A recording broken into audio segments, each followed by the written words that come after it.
आज हम बात करेंगे एक ऐसे योद्धा की जिसने सिर्फ तलवार ही नहीं चलाई बल्कि अपने लोगों की हिफाजत के लिए बड़ी बड़ी इमारतें भी खड़ी की। ये कहानी है स्वर्ण मंदिर के एक महान रक्षक और एक शानदार निर्माता की। चलिए, इस पूरी कहानी की शुरुआत एक सवाल से करते हैं। स्वर्ण मंदिर परिसर के ठीक अंदर मुगल सल्तनत के एक शहंशाह का राज सिंहासन, वो यहाँ क्या कर रहा है?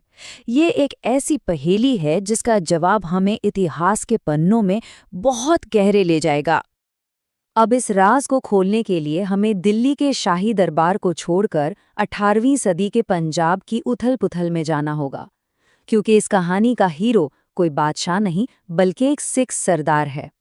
तो सबसे पहले मिलते हैं इस कहानी के नायक से, एक ऐसी शख्सियत जिसे इतिहास रामगढ़िया के नाम से जानता है। आखिर कौन थे ये और क्यों इतने अहम हैं? तो ये थे जस्सा सिंह रामगढ़िया, 18वीं सदी के एक बहुत ही जबरदस्त सिख योद्धा और रणनीतिकार। वो रामगढ़िया मिसल के सरदार थे और ये मिसल उस दौर की सिख कॉन्फेडरेसी की 12 सबसे ताकतवर रियासतों में से एक हुआ करती थी। लेकिन ये रामगढ़िया नाम आया कहाँ से?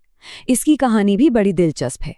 हुआ ये कि उन्होंने अमृतसर के पास एक मिट्टी के पुराने किले को, जिसे राम रौनी कहते थे, दोबारा बनवाया और उसे इतना मजबूत कर दिया कि उसका नाम ही पड़ गया किला रामगढ़, यानी ईश्वर का किला। और बस इसी किले से उन्हें और उनकी पूरी मिसल को रामगढ़िया की पहचान मिल गई।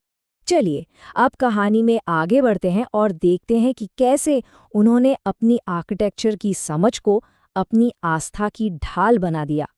उनके सबसे बड़ी रचना को समझने से पहले एक शब्द समझना जरूरी है, बुंगा। तो ये बुंगा होता क्या था? ये एक तरह से एक किलाबंद टावर होता था, जिसे खास तौर पे स्वर्ण मंदिर जैसे पवित्र स्थलों की रक्षा के लिए एक मिलिट्री पोस्ट की तरह बनाया जाता था। तो जो रामगढ़िया बुंगा था वो इतना खास क्यों था? पहली बात तो ये कि इसमें 2 बहुत ऊंची मीनारें थी जहां से दूर दूर तक दुश्मन पर नजर रखी जा सकती थी। दूसरी बात, ये सिर्फ कोई वॉच टावर नहीं था बल्कि इसमें रहने की पूरी जगह थी। सोचिए, 2 मंजिलें जमीन के ऊपर और 3 मंजिलें जमीन के नीचे।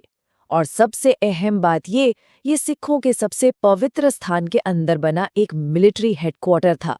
मतलब आर्किटेक्चर और स्ट्रैटेजी का एक कमाल का संगम। और जरा इन मीनारों की ऊंचाई पर गौर कीजिए, 156 फीट। ये सिर्फ इमारतें नहीं थीं, ये उनकी दूर की सोच का प्रतीक थीं।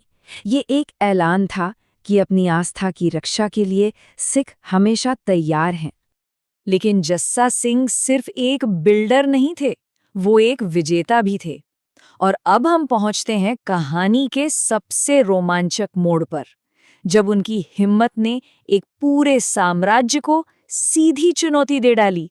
ये टाइमलाइन उनके सफर की पूरी तस्वीर दिखाती है।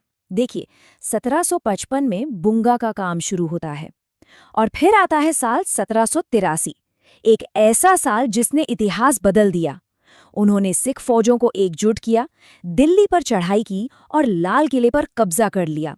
और वहीं से वो उस सिंहासन की शिला को उखाड़ लाए जिसका जिक्र हमने शुरू में किया था। और इस एक काम का मतलब बहुत गहरा था। जरा सोच कर देखिए, जो पत्थर कभी मुगल सल्तनत की ताकत का सबसे बड़ा निशान था, वो अब सिख जीत का सबसे बड़ा सबूत बन गया था। उसे अमृतसर लाना सिर्फ एक चीज को लाना नहीं था, ये एक पूरे साम्राज्य को पैगाम देना था। पर उनकी महानता सिर्फ लाल किले की फतह तक ही नहीं थी। उन्होंने हमलावरों के कब्जे से हजारों महिलाओं को आजाद कराया, सिख समुदाय पर हुए अनगिनत हमलों का डटकर सामना किया और दिल्ली के लाल किले पर निशान साहिब फहराकर एक नया इतिहास लिख दिया।